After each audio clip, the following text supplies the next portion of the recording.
Hola! On se retrouve aujourd'hui pour la suite de l'analyse d'Alice in Borderland.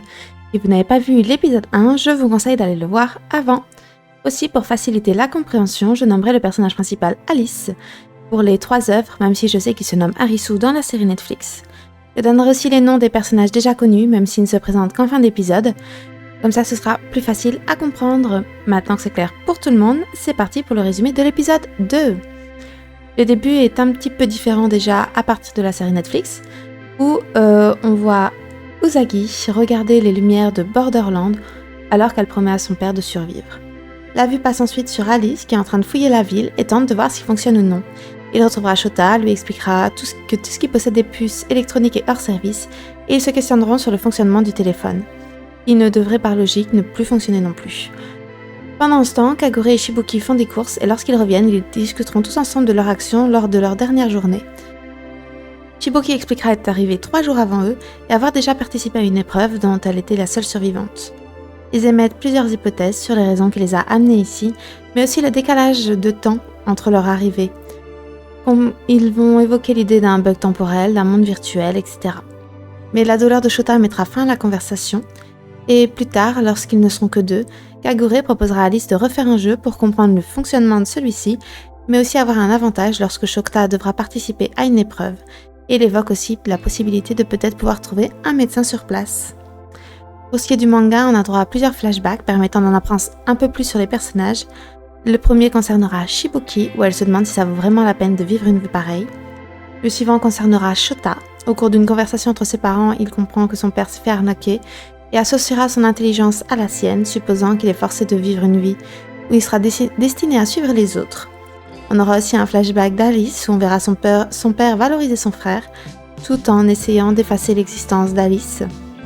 Et le dernier appartient à Kagure et qui surviendra lors d'une conversation avec Shibuki, où il fera preuve d'une extrême violence envers un homme qui compare son éducation au fait qu'il a été élevé sans père. Avec le recul, il se demandera si c'était vraiment une bonne solution d'évacuer toute sa rage en tapant sur les autres. On aura aussi quelques scènes qui montrent la complicité entre Alice, Kagure, Shota et Shibuki, où ils rigoleront, passeront des bons moments ensemble. Pour la AV, on commence sur un flashback de la scène du bar qui était présent dans le tome 1, que vous pouvez retrouver dans l'épisode précédent.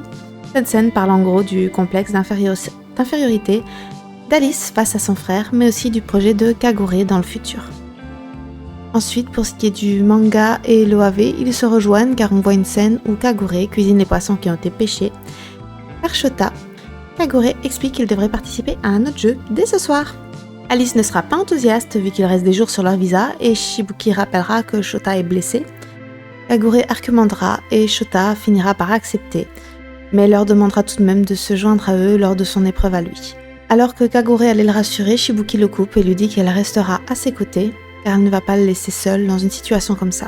Pour le manga et l'OAV, Kagure et Alice rejoindront l'épreuve pendant que Shibuki et Shota les attendent dehors. Pour la série Netflix, les 2 partent seuls, et pendant le temps de l'épreuve, Shibuki et Shota discuteront. Shibuki tentera de lui faire comprendre qu'ils sont similaires et qu'ils ont souvent été trahis tous les 2. Shota se rappellera de son passé dans une secte avec sa mère et fondra en larmes.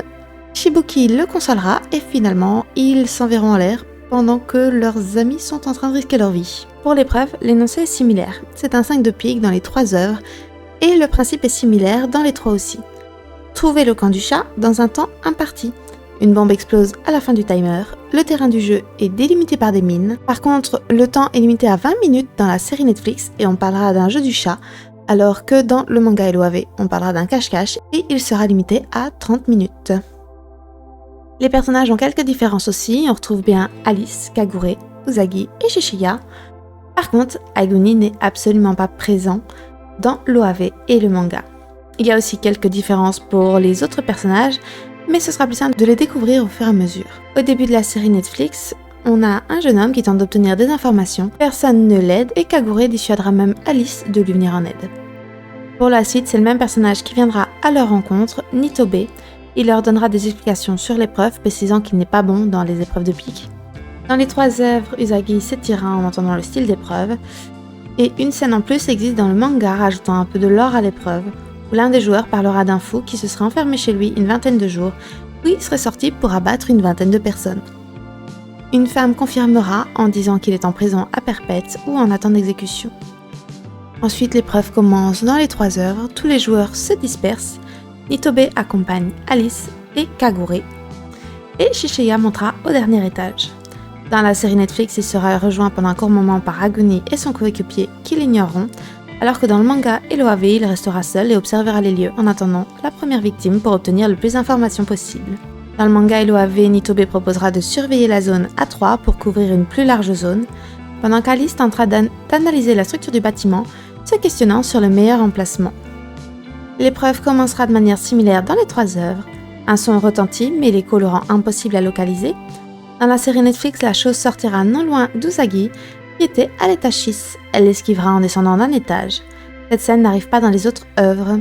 Pour les 3, la suite est l'entente des coups de feu, les 3 joueurs s'approchent et verront pour la série Netflix un homme à terre. Pour le manga Eloave, l'un des nouveaux sera déjà mort et le second se fera tirer dessus lorsqu'ils l'apercevront. Dans les 3 œuvres, ils courront. Alice arrêtera Kagure pour qu'il se cache à cet étage, mais Nitobe refusera de les suivre et prendra l'escalier, où il y mourra. Dans la série Netflix, un homme verra la chose et courra en dehors du terrain de jeu en mourant d'un laser. Puis dans les 3 œuvres, Alice aura une conversation sur la chose, disant qu'il voit moins bien avec son masque. Dans le manga Eloave, ils rajouteront aussi que le chat semble blessé et donc plus lent qu'eux. Dans la série Netflix, Alice hurlera en donnant des informations sur la chose et précisant qu'il faut s'entraider en donnant la direction pour que les personnes qui sont éloignées puissent fouiller. Pour les 2 autres, c'est exactement le même discours, mais c'est Kagure qui le tiendra. Shiseiya trouvera que c'est une bonne idée dans les 3 cas, mais il est persuadé que vu la nature humaine, personne ne l'aidera. Pourtant, Usagi donnera la position du chat, le surprenant. En courant, Usagi verra une femme, lui dira de fuir, mais trop tard. Elle s'excusera et descend d'un étage, impressionnant les personnes qui l'apercevront. Malheureusement, la femme mourra à cause de la chose, et juste après cette scène, dans le manga Eloave, on a un homme qui est en train de sortir du terrain de jeu en pensant pouvoir éviter les mines et il en mourra. À partir de là, les scènes ont de nombreuses différences. Dans les 3 œuvres, Kagure et Alice se sépareront, mais pour des raisons différentes. Pour la série Netflix, Alice viendra en aide au nouveau qui se fait tirer dessus, et en fuyant, Kagure s'arrêtera voulant affronter la chose plutôt que de fuir.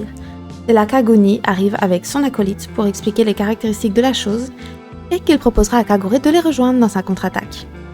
Son acolyte mourra de la chose, mais Kagure et Aguni réussiront à survivre et même à le tuer. Pour le manga Eloave, ce sont 2 participants au jeu qui tenteront de renverser le chat. L'un analysera l'arme du chat et expliquera son point faible, et l'autre joueur devra en profiter pour le neutraliser car il fait de la lutte. Kagure se joindra à eux plus tard, voulant venger Alice, car plus tôt, alors qu'il fouillait l'étage, le chat est arrivé. Kagure, qui avait de l'avance, a pu fuir, mais pas Alice qui a dû se cacher.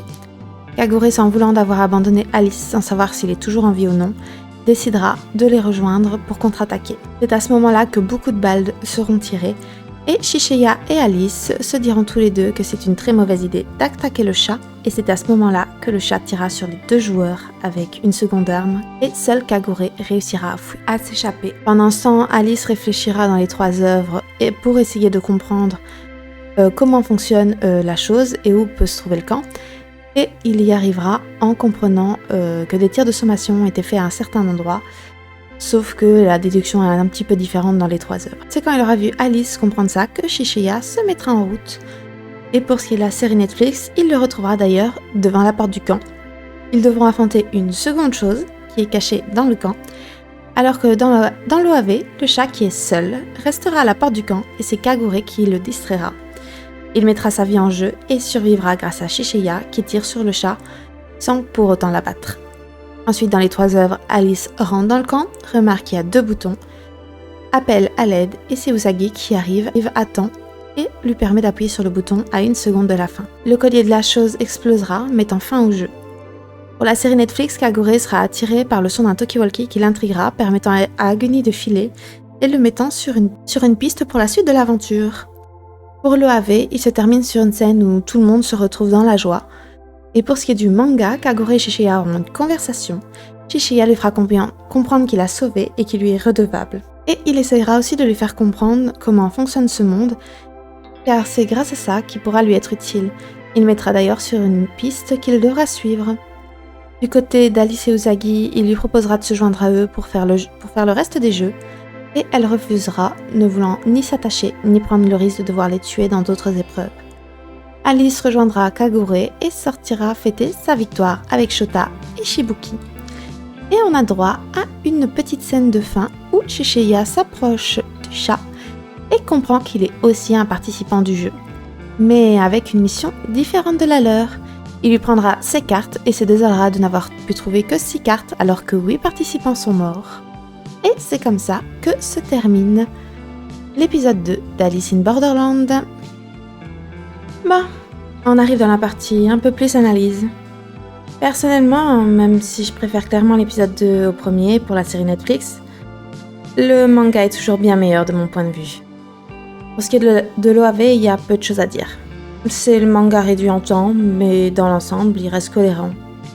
Il y a juste cette petite scène qui pour moi est la meilleure des 3 œuvres lors de l'arrivée d'Uzagi. Mais sinon, il n'y a pas grand chose à dire de plus pour l'OAV. Par contre, pour les 2 autres œuvres, il y a pas mal de différences. Même si contrairement au premier épisode, l'épreuve est tout de même la même. Pour ce qui est de la série Netflix, même si j'ai beaucoup aimé cet épisode lors de mon premier visionnage, je me rends compte avec le manga de tout ce qui cloche dans celui-ci. Pour la première partie de l'épisode, l'intelligence informatique de Shota est extrêmement mise en avant, qui modifie un petit peu l'énergie de base du personnage, même si tout ça je détaillerai un peu plus dans l'épisode 3. D'ailleurs, le groupe émet des hypothèses sur les raisons d'être ici. Personnellement, je préfère les hypothèses de Shiseiya dans le manga, mais celles de Netflix sont beaucoup plus réalistes par contre, et beaucoup plus proches de notre époque. Mais ce qui m'a surtout posé problème en dehors de l'épreuve, c'est Shota. Vu que ce dernier se rapproche énormément de Shibuki, et j'avoue que j'ai eu pas mal de mal à comprendre ce passage. Ses amis risquent leur vie, et ils semblent ne pas vraiment s'en soucier. Mais en même temps, je me rends compte qu'il n'est pas réellement au courant non plus que ses amis sont partis. Et je trouve ça limite pire. Ça montre le peu de confiance qu'ils ont entre eux. Et ça ne met pas des bonnes bases pour l'épisode 3. Alors que du côté manga, la complicité est beaucoup plus logique. Ils attendent leur retour, ils sont impatients de les revoir. Et ça aidera énormément à montrer leur complicité plus tard. Pour ce qui est du manga, il y a aussi beaucoup de scènes qui montrent un peu le passé d'Alice, de Kagure, de Shota et de Shibuki, qui montrent aussi un petit peu leur personnalité et qui permet peut-être un petit peu aussi de s'attacher aux personnages. C'est des choses qui paraissent un peu banales, mais vu ce qui se passe dans l'épisode 3, c'est des choses qui à mes yeux sont assez importantes. Mais bon, il y a d'autres choses à dire sur les personnages, alors parlons-en. Pour moi, il y a quelques petits soucis. Pour ce qui est des personnages secondaires, ils ont assez peu d'importance, mais bon, autant quand même survoler ce qu'il en est. Pour ce qui est du manga, les 2 premières victimes n'existent pas dans la série Netflix, et sont remplacées par un homme en costard. Nitobe est bien présent par contre dans les 2 œuvres, et il est quand même assez ressemblant lui. Pour ce qui est de l'homme qui meurt en sortant de l'arène, à l'exception de l'apparence qui est un peu différente, le personnage est tout de même assez similaire. Et pour ce qui est des 2 femmes juste après, qui meurent dans la série Netflix, celles-ci ne sont absolument pas présentes dans le manga. Par contre, celle qui rencontre Uzagi connaîtra le même sort dans les 2 œuvres. Pour la série Netflix, l'associé d'Uzagi sera la dernière victime, alors que dans le manga, les 2 personnes qui affrontent la chose seront les dernières à mourir. Et le nouveau joueur aussi, Khalid Ed, n'existe tout simplement pas dans le manga. Mais tout ça, indirectement, ce sont des petits détails, c'est pas ça qui change énormément de choses. Non, le gros problème pour moi, ils viennent surtout des personnages plus importants. Et surtout d'Agony. Je comprends pas pourquoi ils l'ont ajouté dans cette épreuve. Et je trouve pas son comportement logique. Il est prêt à sacrifier son coéquipier sans sourciller, mais se bat pour protéger Kagure ? C'est pas tout à fait cohérent. Mais c'est pas le seul dont le comportement est fort différent. C'est d'ailleurs aussi le cas de Kagure. Dans la série, il est beaucoup plus fonceur, il a peur de rien, il est prêt à se battre. Ce qui n'est pas le cas dans le manga. Certes, il finit par rejoindre la résistance, mais c'est surtout lié à sa culpabilité d'avoir abandonné Alice pour sauver sa peau. Il sera aussi un peu plus réfléchi dans le manga que dans la série. Et il n'hésitera pas à mettre sa vie en jeu, certes, mais à la fin, quand il comprendra qu'Alice est en vie et qu'il voudra un petit peu se faire pardonner. Pour Alice aussi, les différences sont là, même si elles sont assez minimes. C'est surtout au niveau déduction et prise d'initiative qu'il y a une différence. Sa déduction est beaucoup plus poussée dans le manga, alors que ses actions sont moins nombreuses et surtout laissent à Kagure beaucoup plus de place. Et bien sûr, il y a aussi Shiseiya. J'ai adoré le personnage de la série Netflix. Pourtant, il est quand même assez différent du manga. Malheureusement, le manga aura un déroulement plus logique pour ce personnage dans la saison 2, mais sinon je reconnais que j'avais une petite préférence pour le personnage de la série. Mais dans le manga, en tout cas, le Shishiya qu'on découvre est beaucoup plus froid, beaucoup plus calculateur et surtout manipulateur que ce qu'il ne donne comme apparence dans la série Netflix. Pour ce qui est d'Usagi, honnêtement, j'ai rien à dire. Je pense que c'est certainement celle qui a été le mieux adaptée dans cet épisode-ci. Elle est parfaitement cohérente, aussi bien dans le manga que dans la série. Elle a le même style de caractère, le même style d'action. Honnêtement, pour elle, j'ai pas grand-chose à dire. Maintenant, pour ce qui est de l'épreuve, honnêtement, je trouve ça dommage d'avoir ajouté une seconde bête. Je voyais pas forcément l'intérêt et ça démolit un petit peu toutes les déductions que fait Alice dans le manga et qui sont assez plausibles.